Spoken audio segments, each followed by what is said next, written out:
Assalamualaikum warahmatullahi wabarakatuh. Alhamdulillah hari ini kita masih diberikan kesehatan, kekuatan dan niatan untuk tetap belajar dan hadir di dalam kuliah pada pagi hari ini. Suasana memang tidak tentu ya, panas adem ya. Tapi di FAI termasuk tidak hanya sambat, tapi langsung solusi ya. Walaupun di sini sudah ada tersedia, ada AC-nya, ada blowernya, ada kipasnya. Ya. Mungkin ini membuat iri kelas yang lain, gitu ya. Saya sering diladuni sama teman-teman, Pak di FAI itu komplit Pak, iya. Jadi kita nggak perlu sambat, tetapi harus beraksi. Hari ini tidak hanya instruksi kalau ngomong birokrasi, tapi inisiasi. Jadi harus punya inisiasi. Jadi kalau ada adik hari ini katakanlah wakyai sumu ya, inisiasinya apa? Nah, kalau memang colokan yang sini gak cukup Pak, nah, itu bisa diganti apa. Tapi hari ini sudah ada kelasnya. Oke, melanjutkan pembahasan kita terkait dengan Pancasila ya. Di minggu kemarin kita membahas tentang ideologi dan dasar negara. Jadi Pancasila itu bisa dikatakan sebagai dasar sekaligus ideologi bangsa kita. Sedikit banyak kita berbicara tentang bagaimana ide dasar munculnya Pancasila itu dalam kehidupan berbangsa di negara kita. Tentunya itu sebagai pemikiran awal ya. Di pemikiran awal sehingga muncul sebuah ide dasar. Dan saya yakin dalam kehidupan apapun pasti mempunyai prinsip, punya dasar, punya pemikiran sehingga Anda melakukan sesuatu. Nah, seperti halnya tadi, suasana yang sumuk, berarti harus bagaimana inisiasinya. Berarti ide dasar seperti apa, aksinya seperti apa. Oke, setelah kita memahami tentang ide dasar atau prinsip dan sebagainya, tetapi apakah ide dasar itu merupakan suatu yang terbaik atau yang paling benar atau bagaimana, sehingga ini menjadikan keyakinan bagi kita khususnya bagi warga Indonesia untuk melaksanakan apa yang namanya Pancasila itu sendiri. Nah, pada pagi hari ini kita akan berbicara tentang filsafat Pancasila. Nah, di dalam pembahasan ini yang diharapkan bahwa adik-adik nanti bisa mendefinisikan filsafat dan filsafat Pancasila itu apa. Ya. Jadi kalau adik-adik mungkin dengar kata-kata filsafat mungkin ya bukan sesuatu yang asing, tetapi kalau itu diterapkan di mana? Ya. Tentunya ilmu filsafat itu bisa diarahkan atau dipikirkan melalui bidang-bidang tertentu atau bidang-bidang yang lainnya. Saya kira segala sesuatu bisa ada filsafatnya, atau mungkin kita kenal itu ada filosofinya ya. Jadi segala sesuatu itu kalau ada filosofinya mungkin itu akan menambah keyakinan, kematangan, kemantapan kita untuk melaksanakannya. Sehingga mungkin ya bicara kepastian atau apa mungkin hanya milik Tuhan. Kebenaran itu juga hanya milik Tuhan. Tapi kita sebagai manusia tentunya berusaha untuk mencari sesuatu yang benar-benar bisa kita yakini, bisa kita laksanakan sehingga itu menjadi suatu kebenaran yang menurut kita benar dan bisa kita laksanakan. Yang kedua tujuannya adalah agar Pancasila itu bisa dijadikan jati diri. Jadi kalau ini sudah mendekati logika kebenaran menurut kita, mungkin ini bisa juga menjadikan jati diri identitas bangsa kita. Ini harapannya. Kemudian yang ketiga, kita diharapkan nanti itu bisa menganalisis dari sila-sila Pancasila itu sebagai subsistem filsafat. Yang keempat, nanti kita juga akan menguraikan aspek-aspek Pancasila dari sisi ontologinya, epistemologinya, sampai ke aksiologi. Artinya di sini memang kalau ilmu filsafat udah bicara materinya apa. Nah, filsafat kan macam-macam. Kalau kita bidang ilmu bisa filsafat matematika, filsafat pemerintahan, filsafat agama mungkin bisa juga. Sehingga kita bisa mendekati itu. Jadi, terus kalau kita bicara epistemologi berarti caranya bagaimana. Kemudian aksiologi berarti sudah pada tataran melaksanakan.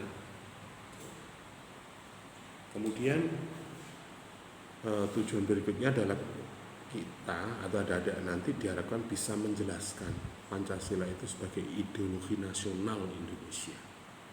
Berarti nggak ada ideologi yang lain kecuali ideologi Pancasila. Walaupun nanti digabungkan dengan ideologi kaum Barat atau pemikiran-pemikiran dari Barat, mungkin bisa juga menjadikan ideologi Pancasila.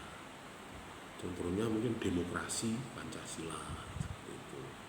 Berarti nantinya akan dijadikan tolok ukur adalah Pancasila. Kemudian tujuan terakhir yaitu menjelaskan Pancasila sebagai dasar negara, prinsip dasar harga mati. Oke, lah yang kita bahas nanti sesuai dengan tujuan kita, maka bagaimana sih, apa sih pengertian dari filsafat dan filsafat Pancasila. Kalau ilmu filsafat itu bagaimana biasanya secara umum ya, itu bagaimana cara seseorang untuk mencari sebuah kebenaran, paling tidak mendekati kebenaran. Karena mungkin kebenaran yang utuh, yang sebenarnya ya hanya milik Tuhan. Kini itu hanya meraba, hanya berikhtiar saja. Jadi secara sisi ontologi Pancasilanya seperti apa, epistemologi Pancasila seperti apa, aksiologinya seperti apa. Nah ini, Pancasila sebagai ideologi bangsa dan negara. Yang terpenting juga adalah ini adalah dasarnya. Kalau ngomong hubungan sosial ya berarti komitmen awal, komitmen yang menjadi tujuan, menjadi cita-cita, menjadi prinsip, itu yang menjadi bekal.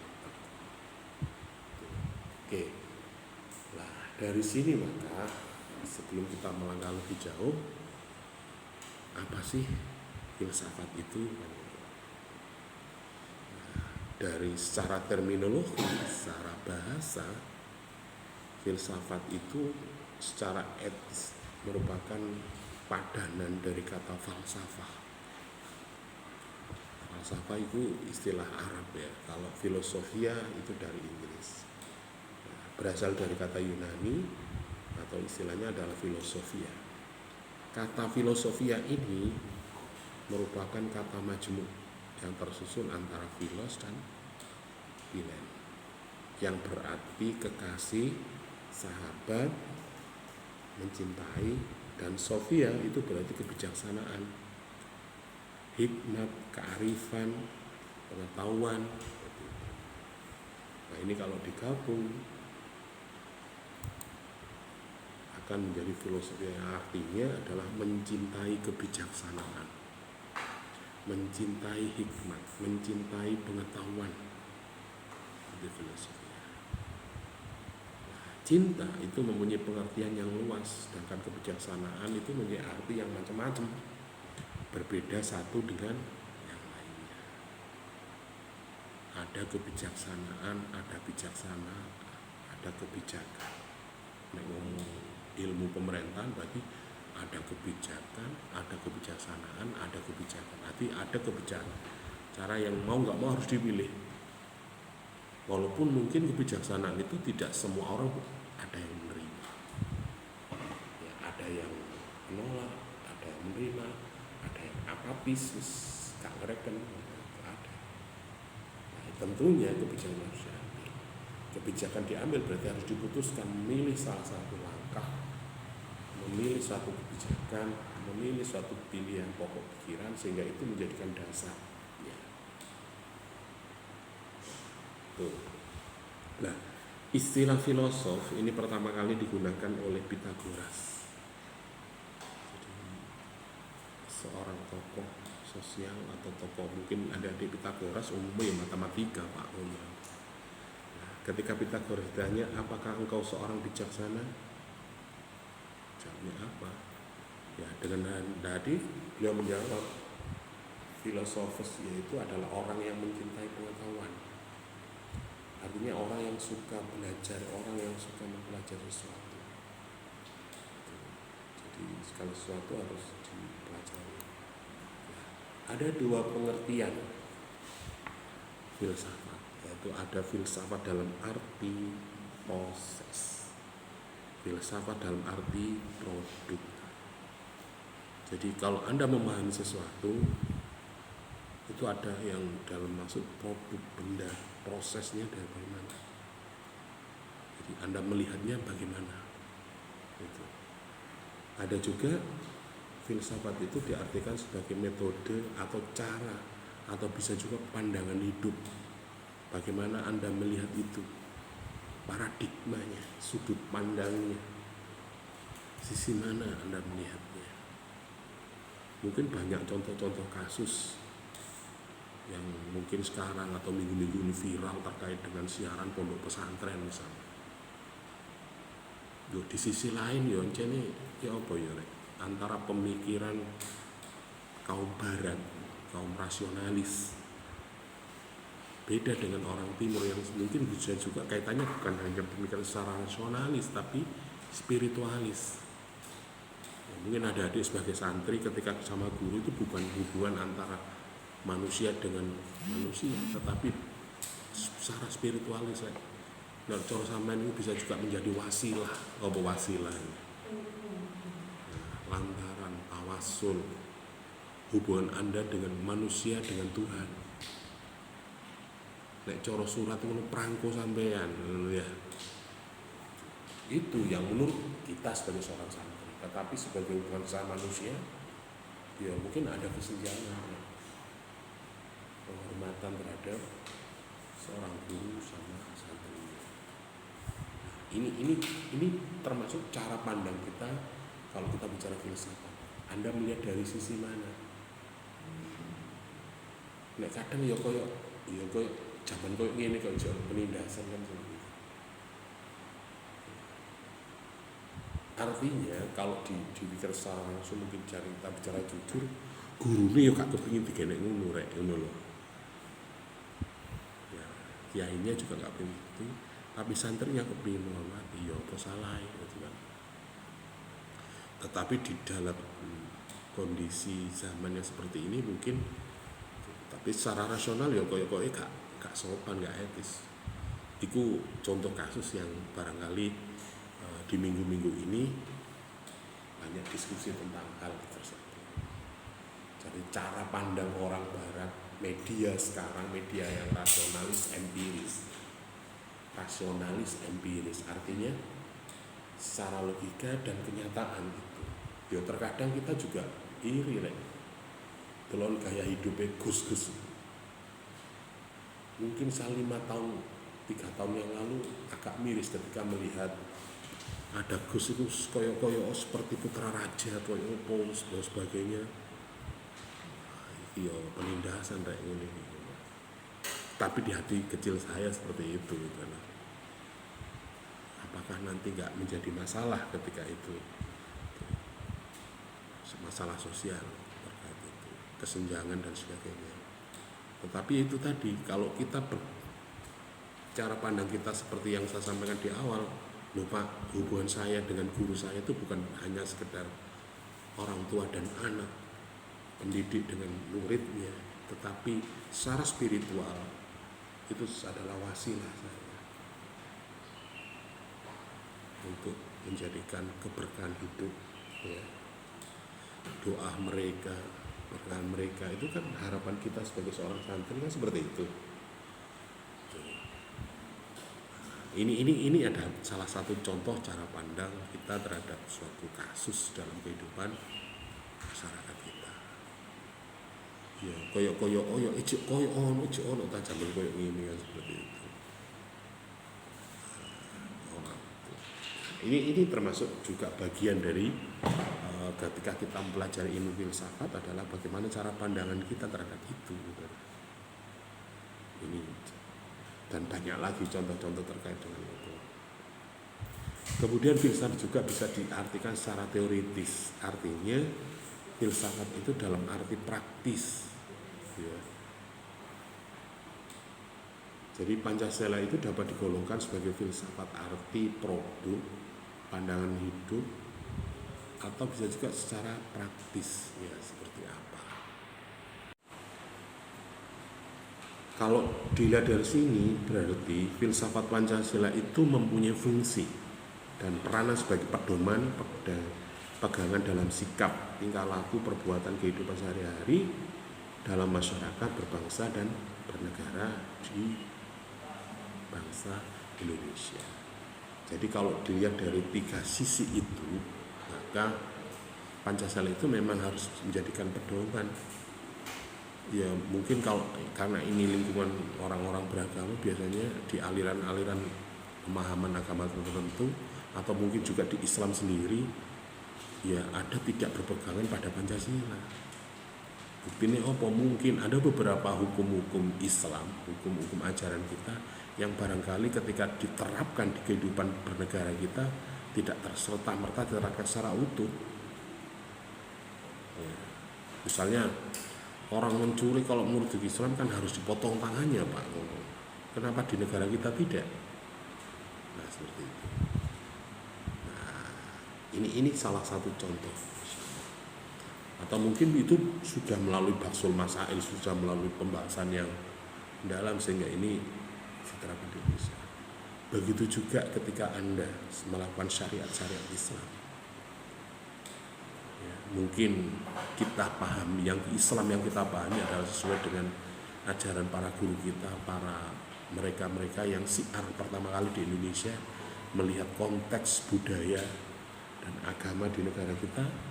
Mungkin tidak sama dengan di Arab, tidak sama dengan di luar negeri, tetapi inilah faktanya, inilah Islam yang rahmatan lil alamin yang sebenarnya.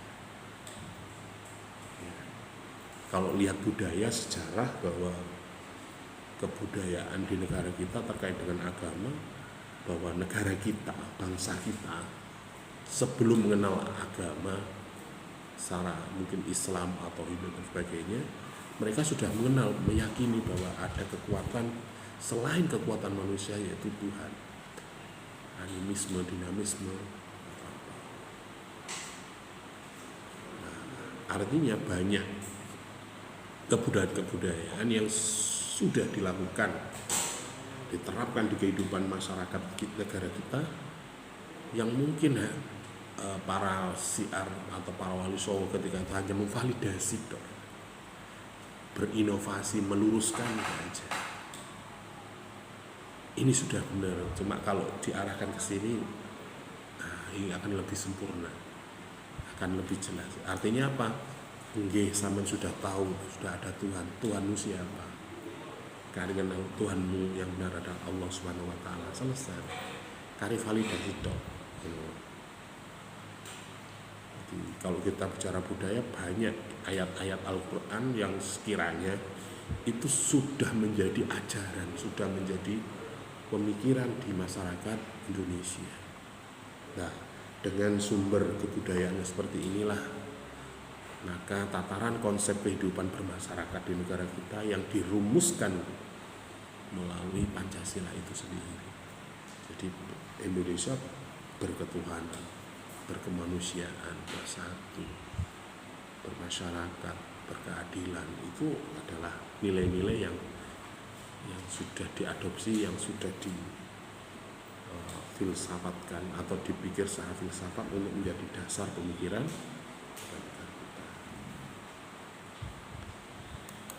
Nah, pengertian filsafat Pancasila di sini, bahwa Pancasila itu sebagai filsafat yang mengandung pandangan, nilai, dan pemikiran yang dapat dijadikan substansi atau pembentukan sebuah ideologi. Substansi berarti esensinya. Orang itu kan harus berbicara tentang substantif, kritis dan substantif. Anda boleh kritis, tetapi ya ojo sing hal sepele-sepele kalau oke lah hal itu sepele sederhana, tetapi sangat substansial. Hakikatnya apa? Mau sawakmu nek cara agama mek wis setelah wis aku nrimo syariat tok alhamdulillah. Apakah Anda tidak sampai nanti menuju pada tatanan hakikat makrifat? Padahal kalau ukuran Gusti Allah, ukuran Tuhan yang diterima sendiri. Bukan urusan syariat ya, hatimu, hakikatmu, makrifatmu. Nek syariatmu pangeran gak butuh, ya. Sampeyan gak sembahyang lo gak apa-apa. Pangeran gak rugi. Sampeyan gak sholat lo gak apa-apa. Gusti Allah gak rugi, gak getun. Nah, terus kenapa Pak kalau kita sholat terus Gusti Allah juga memberikan ganjaran apa? Apa untungnya Gusti Allah rugi tambah ngekei? Ya itu sifatnya Gusti Allah ya. Berarti nggak ada hubungannya sholat sama ya itu kan sifat Rasul Allah aja yang seperti itu. Nah itu nek ngomong prinsip seperti yes.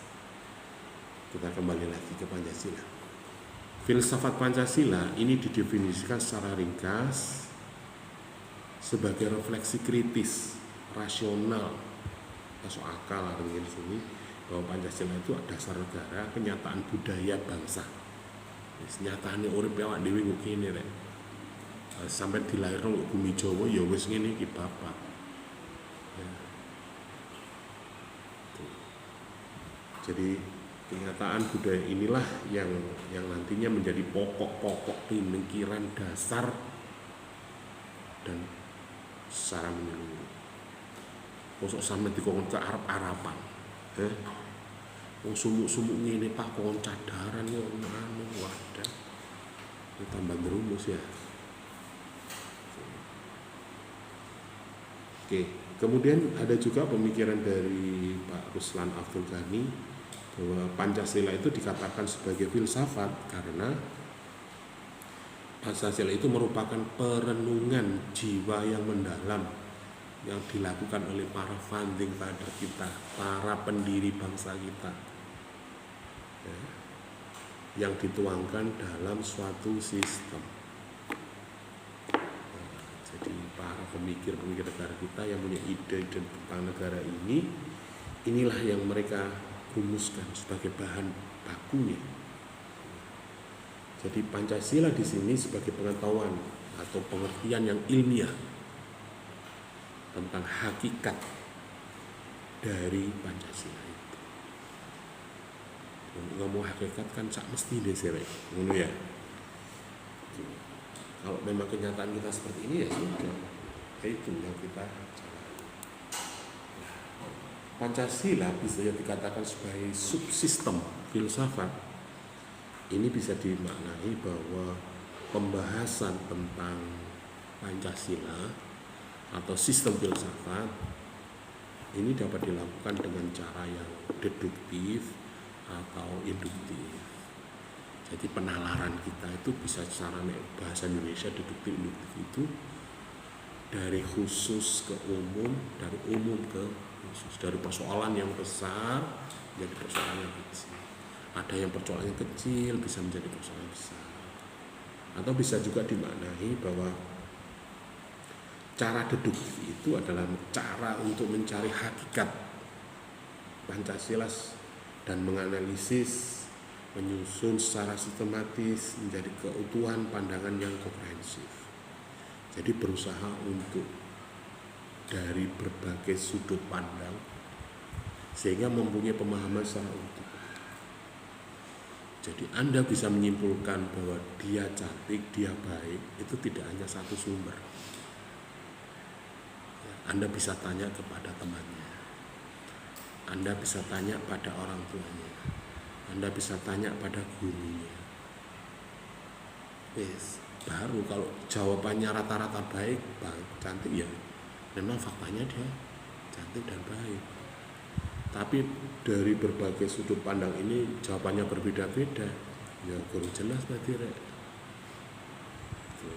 Nah, Pancasila juga seperti itu dan dikaji dari berbagai sudut pandang sehingga mempunyai keseluruhan di secara dari sisi budaya, agama, sosial, hukum, politik dan sebagainya. Ini masuk ya sudah, berarti ini yang itu berarti cara berpikirnya deduktif dari umum ke khusus. Terus nolong, sak pinter-pinternya wong pada akhirnya ada kembali pada Tuhan. Makanya Pancasila ada Tuhan. Masih insinyur, profesor, sing iso ngarang dan menciptakan atau membuat, mendesain mobil BMW katakanlah. Itu kalau diterus-teruskan iso lah membuat besi, unsur besi atau unsur apa, bahan bakar apa, tidak iso. Dia hanya menemukan, dipadukan akhirnya menjadi sebuah produk.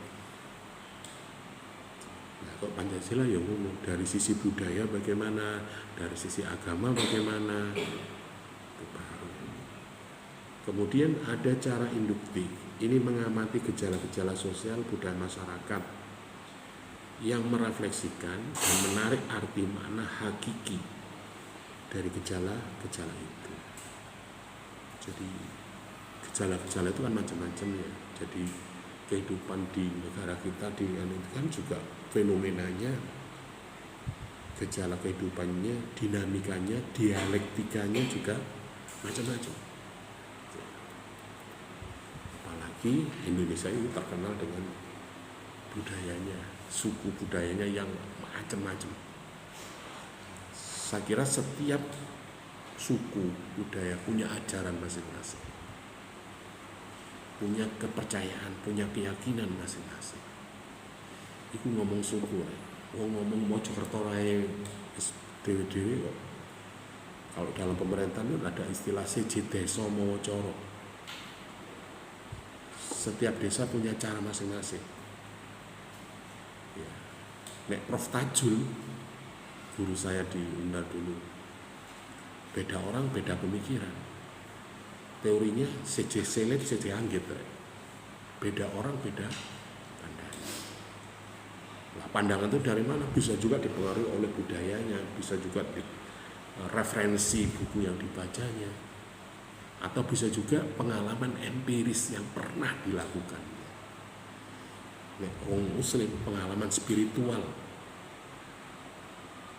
kerohanian yang pernah dirasakan. Saya yakin setiap orang pasti akan mengalaminya. Kok iso ya? Di luar nalar Anda. Ini kalau bukan fadilah, ini kalau bukan mauna, kalau ini bukan hidayah dari Allah, mungkin saya nggak akan bisa. Itu saya yakin setiap orang pernah merasakan itu. Apapun kejadiannya, apapun bentuknya. Ya, nah, dari sinilah pemikiran secara deduktif itu melihat gejala-gejala itu sehingga itu menjadikan dasar. Nah, setiap orang akan berpegang teguh pada keyakinannya ketika dia pernah, apalagi dia pernah merasakan, ya, merasa kejadian atau gejala itu, dan Anda mengalami sebuah kejadian yang di luar nalar Anda, di luar, tetapi itu fakta yang Anda bisa rasakan. Mungkin tidak sama dengan orang lain, tetapi itu menjadi pegangan Anda, prinsip Anda. Atau mungkin bisa juga Anda punya trauma, ya, apa ya, sindrom atau apa jenenge, ono sing saya nggak suka rambutan, ono sing saya nggak suka fobia, ono fobia kegelapan, ono fobia, ono sing gak fobia cabe aku. Ada teman saya di sini itu ada, dia pendekar ya, tarung musuh 15 lawan 1 berani, tapi musuh cabe 1 mundur dia. Kasih aja, ayo Pak ndelok rujak, sanggur bayar piro tak tinggal nyingkrih ya. Lah sampeyan dicegat tawuran wong 10 ngatasi kok dikei rujak sak piring Melayu. Seperti itu. Lah, itu namanya bisa juga. Karena kenapa mungkin dia berprinsip seperti itu? Pasti dia pun pernah mengalami sebuah kejadian baik secara jasmani maupun rohani, sehingga dia berprinsip bahwa ini tidak baik untuk diri saya. Saya yakin di antara adik-adik juga mungkin ada seperti itu. Banyak kok seperti itu. Ada teman saya yang sampai hari ini kalau minum itu pasti harus ada warnanya. Membeli sirup tok. Jadi kalau kamu kepingin ngerjai dia, wah kasih aja aqua atau air mineral putih, gue selari deh.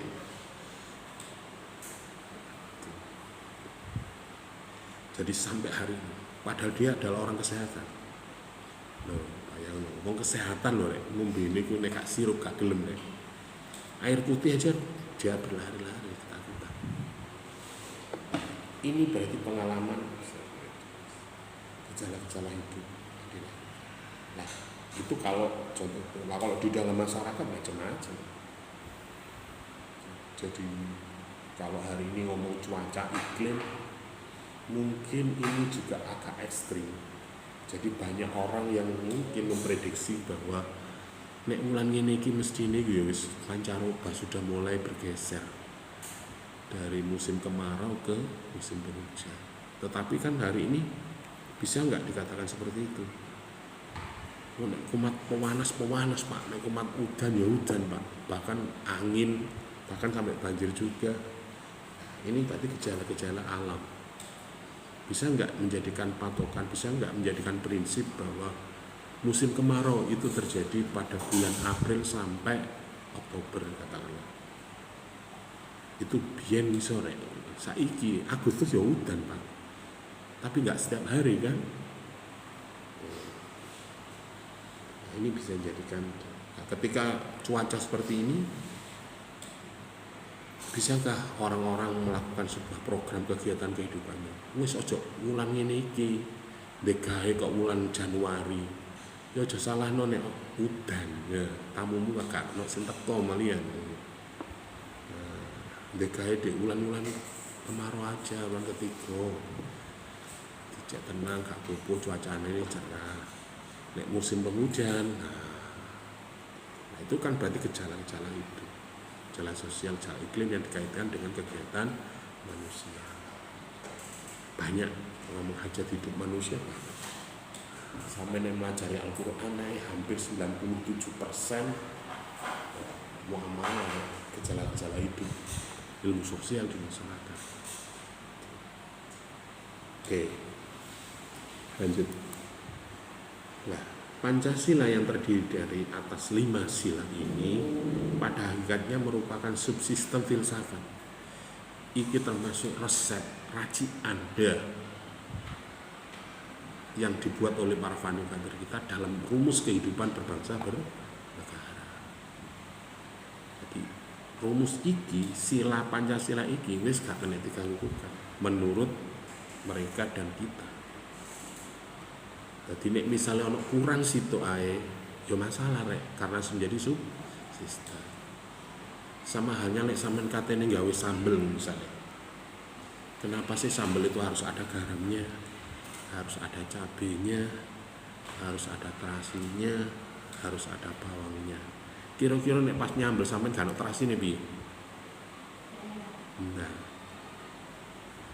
kalau Anda pas nyambel nggak ada cabenya, yuk kuku sambel Pak jenenge Pak. Iki ya ini kira jenenge Pancasila yo iku. Jadi terus kalau kita berpikir filsafat, kenapa sih sambel itu harus ada bawangnya? Pernahkah Anda berpikir kenapa harus ada bawang merahnya atau bawang putih? Pernahkah sejauh itu Anda berpikir? Terus gak mikirmu gak enak ngono tok kan? Nah, kalau Anda berpikir lebih dalam, penelitian lebih dalam, lho Pak, maksud sambal itu kalau dikasih bawang merah, kalau bertemu cabai, bertemu garam, biar netral Pak. Artinya apa? pengaruhnya di perut, pengaruhnya di metabolisme tubuh kita akan seimbang, sehingga gak gampang murus, gak gampang kembung. Nah, pernahkah Anda berpikir bahwa fungsi bawang itu apa, fungsi cabai itu apa, sehingga itu ketika diramu menjadi sebuah subsistem yang namanya sambal, itu akan jadi seperti itu. Coba nek sambal lah, mau kepingin pedis ya, man lombok tok coba makan cabai aja 1 kilo atau 1 on, ya murus sampean. Tapi nek sampean mangan sambel walaupun 1 cobek, ono brambange, ono bawange, ya enggak masalah rek. Di perut juga akan. Iki baru contoh sambel. Nah, tapi yang kita bicarakan di sini adalah Pancasila. Jadi Pancasila itu sudah menjadi subsistem rangkaian, sehingga ketika ngomong ketuhanan, ngomong kemanusiaan, ngomong persatuan, ngomong kerakyatan, ngomong keadilan, iki nek pedot salah situ atau mungkin tidak jalan satu, ya wis gak dadi dandanan rek. Agama ini wapi tapi gak duwe kemanusiaan. Sakarepe dhewe dididik haram, kafir wadah. Dadi apa negara iki? Bubrah ya. Atau bisa juga dengan alasan kemanusiaan, menghalalkan. Jadi menghalalkan, membolehkan ajaran-ajaran yang menurut agama kita nek itu tidak apa-apa wis. Yo masalah rek. Jadi makanya ketika ini Pancasila hakikatnya sistem filsafat, maka harus connect, harus yang dimaksud sistem di sini adalah satu kesatuan bagian yang saling berhubungan, yes, kok sama saling bekerja sama untuk mencapai sebuah tujuan keseluruhan, merupakan satu kesatuan yang utuh. Jadi nek kepingin Indonesia nih tentrem adem, ya iki semua dijalankan. Nek dipahami maneh, diurutno, wong iku nek agamane apik, secara otomatis yang keluar dari hati nuraninya, yang keluar dari ucapannya, yang keluar dari perilakunya juga baik. Wis dudono aku nek wong sing agamane apik atau kiai ndi sing agamane kitabe apik tapi kelakuannya elek. Oh enggak. Ora ono rek. Nah, kemudian sila-sila di dalam Pancasila ini merupakan sistem filsafat pada hakikatnya satu kesatuan yang organis. Artinya antara sila satu dan yang lainnya itu berkaitan. Jadi tak bisa dipisahkan di dalam kehidupan bermasyarakat. Atau punya Tuhan, punya tentang manusia, tentang hubungan manusia dengan Tuhan, manusia dengan manusia, dengan sesama, manusia dengan masyarakat, kemudian punya nilai-nilai yang akan diperjuangkan dalam kehidupan masyarakat. Kemudian berikutnya, dengan memiliki Pancasila sistem filsafat, ini memiliki ciri khas yang berbeda. Jadi, sistemnya itu bisa juga seperti materialisme, idealisme, nasionalisme, liberalisme, atau bisa juga komunisme. Itu mereka punya kekhasan masing-masing. Tetapi Pancasila kita itu adalah meramu dari itu. Jadi koyo nggih sambel iku ono bawang abang, ono bawang putih. Ngono rek. Nek misale sambel iku bawang putih tok jenis sambel apa iku? Nek dicampur ono bawang putih anu iki dadi sego goreng, Pak. Nek sampe campur bawang abang, bawang putih. Ya. Nah, Pancasila juga seperti itu. Kalau dilihat dari berbagai macam ideologi, materialisme, kapitalisme, sosialisme, komunisme itu ada di dunia barat, dua pemikiran ada.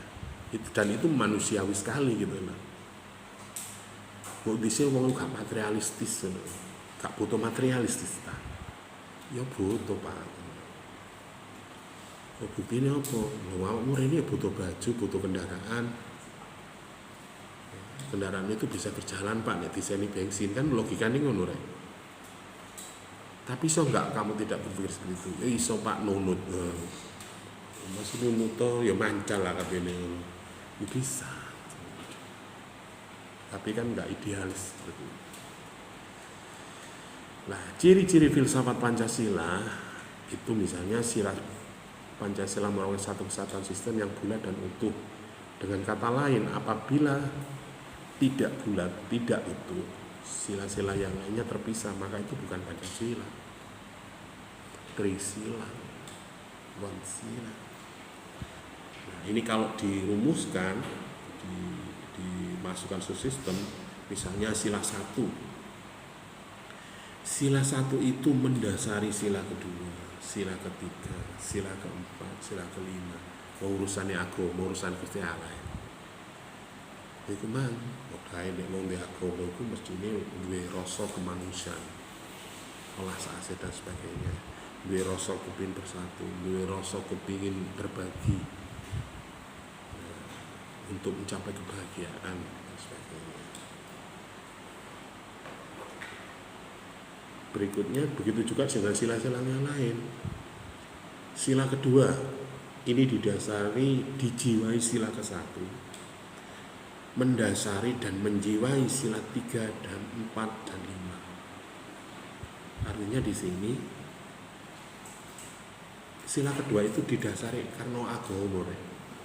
Jiwa kemanusiaanmu itu kan karena dia perintahi agama. Kemudian dari sifat itulah muncul ingin bersama, ingin bersatu, melakukan kegiatan.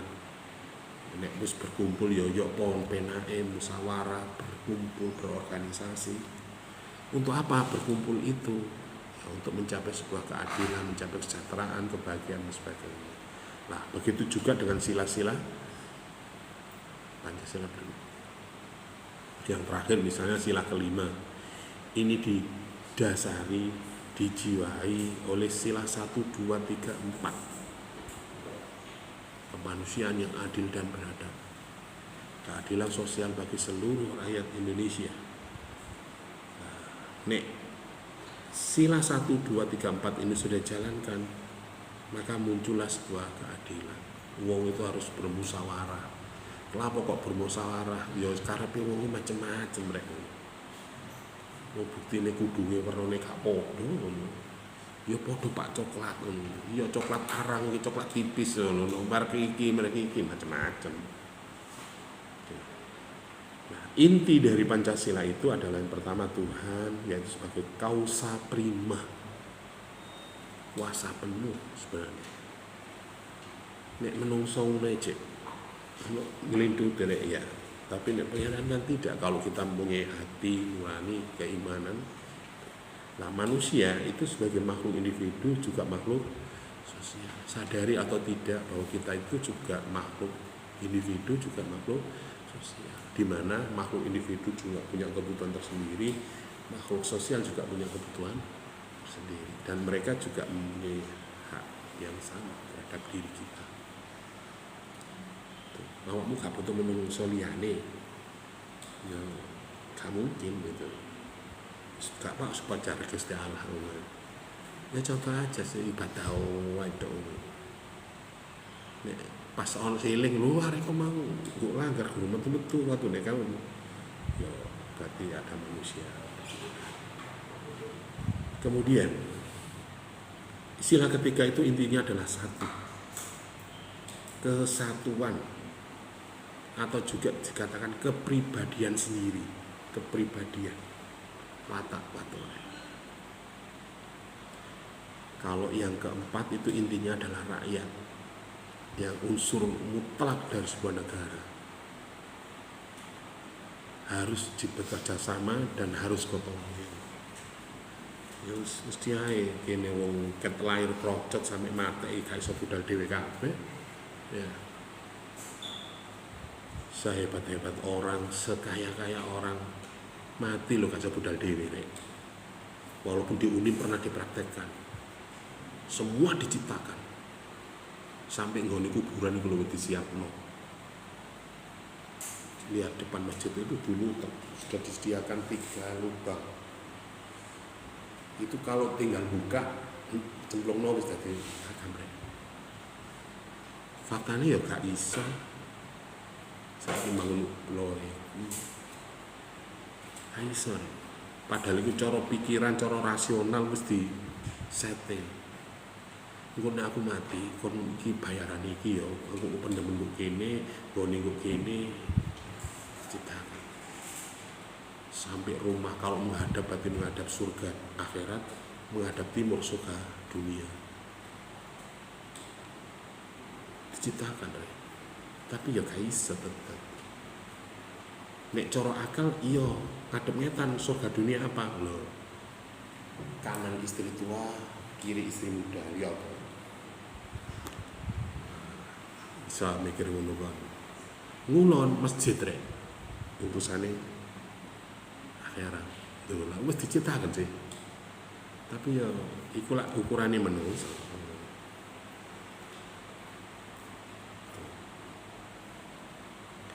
Oke.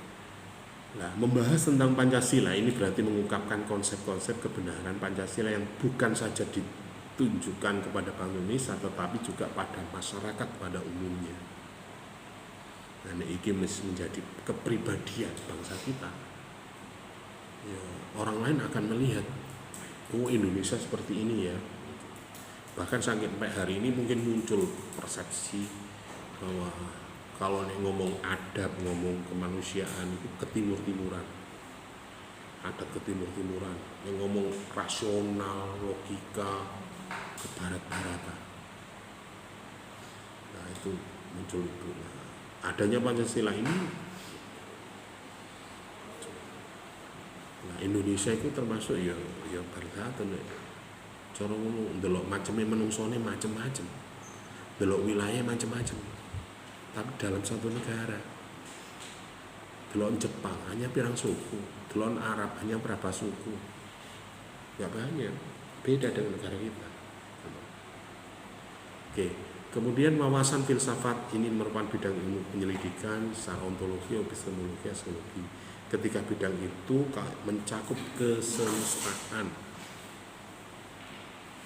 ya urip itu ya ono bendane, ya ono corone, ya ono kudu rek. Nek awakmu dungu ngombe ya minum rek. Oh pasti ngombe banyu rek, banyu apa? Terserah. Cek apa ya cek sehat, cek bertahan hidup kan. Sehingga pembahasan landasan ontologi Pancasila, epistemologi Pancasila, astrologi Pancasila ini bisa dikembangkan. Misalnya kita bicara tentang ontologi Pancasila. Aristoteles mengatakan bahwa hakikat sesuatu tentang ada dan keberadaan itu eksistensinya disamakan dengan metafisika. Jadi bisa dilihat, bisa diraba, bisa dirasakan. Nah, masalah ontologi ini hakikatnya adalah apakah realitas yang tampak itu realistis, ada wujudnya. Ada bendanya enggak? Ada suatu rahasia di balik realitas bagaimana tampak pada makhluk hidup dan seterusnya. Nek ngomong perilaku, yo angel nek, tetapi bisa dirasakan. Itu kali ketenangan batin. Iku cara wujudno, gambarno, bendakno ya apa? Enggak. Nah, yang bisa merasa ada diri kita, kenyamanan, teraman. Dan kenapa orang itu berbuat baik? Kenapa Anda berbuat baik? Wes, kenapa? Ya pasti ada nilai-nilai kekuatan yang secara ontologi sehingga Anda melakukan itu. Nah ini kalau ngomong. Bidang ontologi ini menjadi tentang makna. Ada eksistensi, ada keberadaan manusia, benda, alam, atau bisa juga kosmologi. Jadi ada aura. Jadi misalnya auranya emosi, kelas ya pengaprek ngono kan. Atau bisa juga logikanya bangunan itu kalau tidak dihuni oleh manusia, ya benar-benar retak ya apa. Walaupun mungkin 1 minggu sekali atau sehari dibersihkan atau apa ya tetap rusak.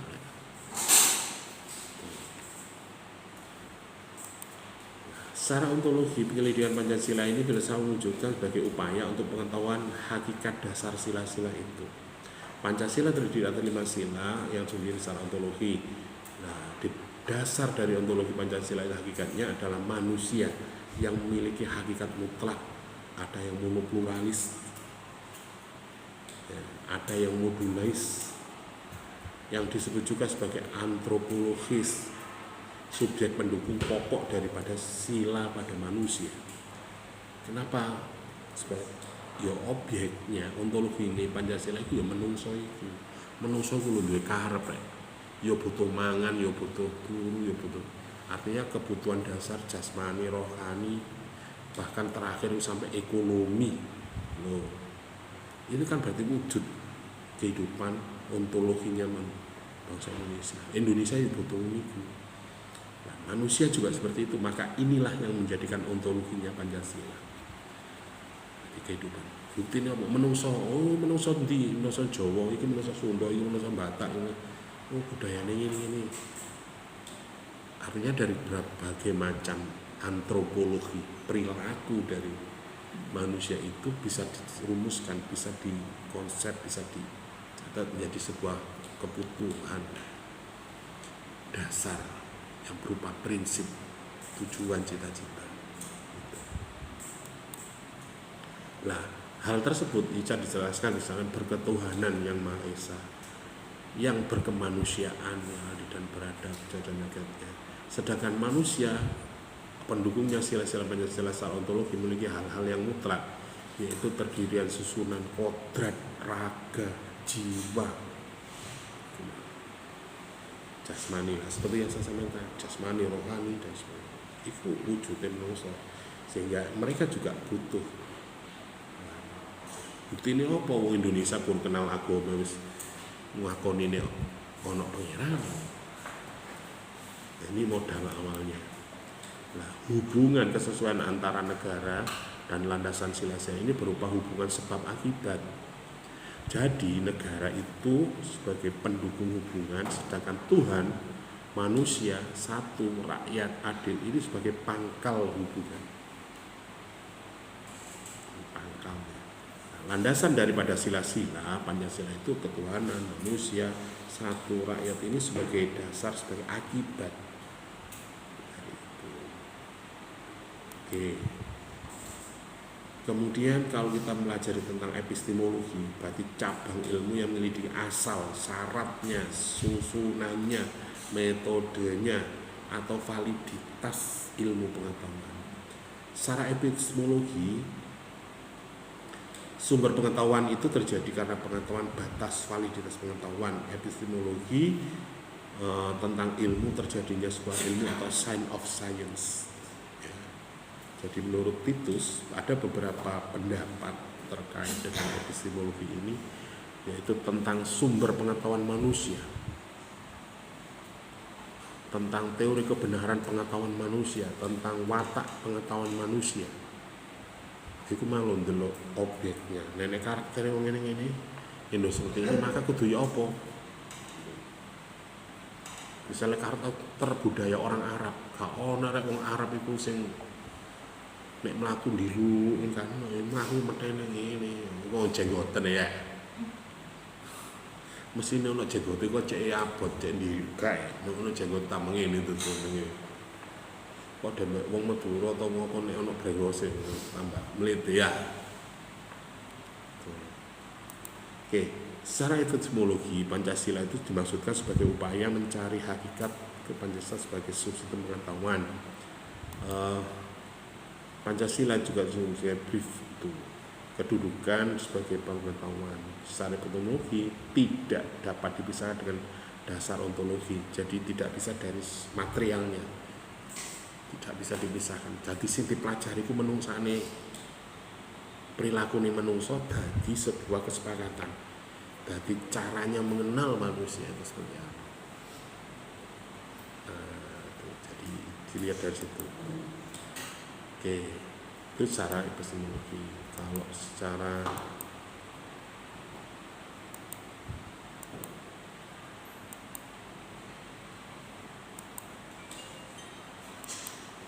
Kemudian kalau aksiologi itu berarti pada tataran prakteknya.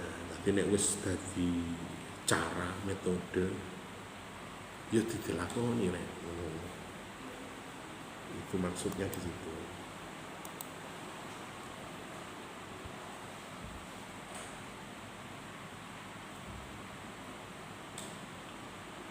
Nah, landasan aksiologi ini bersifat suatu kesatuan dasar aksiologi, nilai-nilai yang terkandung. Jadi wong iku nek wis roh lakune, roh karaktere, roh kebiasaane, oh berarti nek hubungan mbek iku kudu ngene. Kalau Anda sudah mengenal dia seperti apa, watake ngono, ya awakmu harus mengikuti apa seperti kondisinya. Nah, nek pacarmu ku wonge mutungan atau sensi atau mungkin apa ya, awakmu kudu berhati-hati. Nek pacarmu juga ya harus seperti apa kan gitu. Berarti kalau melihat kondisi bangsa kita, masyarakat seperti apa ya, kita harus sepakati, kita harus apa ya, patoki bahwa prinsipnya seperti ini. Berarti orang Indonesia gak kena dipecah-pecah, gak bisa dipisahkan. Sembarang itu kudu diomongno, sembarang itu kudu dimusyawarahno, oh gak gerusak-gerusuk. Oke, sehingga di akhir dari pemahaman tentang filsafat ini, aksiologi itu, sehingga memunculkan nilai-nilai kenikmatan, nilai-nilai ketentraman. Jadi sampean niku misalnya berjalan berdua, berlima, nek padha roh ngerti karakter masing-masing, kan enjoy nek cara mlaku ku ya penak ngono lho. Gila, itulah. Jadi muncullah nilai-nilai kenikmatan, nilai-nilai kehidupan, nilai-nilai keilmuan, kejiwaan, dan sebagainya. Nah, ini yang dipahami dalam aksiologi. Ada beberapa pakar-pakar juga yang mengartikan, menggolongkan nilai-nilai manusia itu dikelompokkan menjadi ada yang nilai-nilai ekonomis, ada nilai kejasmanian, nilai hiburan, nilai sosial, dan nilai watak. Ini Walter Everts melihat bahwa manusia itu mesti duwe nilai ekonomis, mesti. Ini ditunjukkan dengan harga pasar melalui semua benda-benda yang dibeli. Berarti segala sesuatu ada nilai jual, ada nilai. Jadi kok sampean itu punya daya nilai apa? Nek wong sosial itu nilai itu bukan berarti berupa angka-angka itu, tapi sesuatu yang dianggap baik, sesuatu yang bisa dibarterno, sesuatu yang bisa dinikmati, dimanfaatkan oleh orang lain, itu bisa juga tatanan nilai ekonomis. Nek sampean misalnya, wah suaranya enak rek, kon kira ae, tadi MC ya, tadi itu berarti nilai ekonomisnya di situ. Atau nilai-nilai jasmani, bisa esensi, bisa kesehatan, bisa juga kecantikan, bisa juga apa. Itu nilai jasmani. Kalau nilai-nilai hiburan itu biasanya nilai permainan di waktu senggang, ini menyumbangkan pengkayaan kehidupan. Jadi ketika dimasukkan nilai hiburan itu, jadi ketika berkumpul, ketika apa itu ada nilai apa ya, ketenangan batin, kebahagiaan kalau kita berkumpul. Atau bisa juga nek gembul awakmu tambah sumpek, sulet, toksit. Nah, nilai watak ini menurut makarnya bahwa manusia itu punya nilai itu. Keseruan ke Tuhan yang diinginkan. Setiap manusia pasti punya keinginan masing-masing, sehingga orang itu akan berbenturan keinginan. Nek kuliah royoan nggon-nguri, ya. Tapi nek urutan kate bagi-bagi royoan ngarep, sama halnya ketepatan waktu.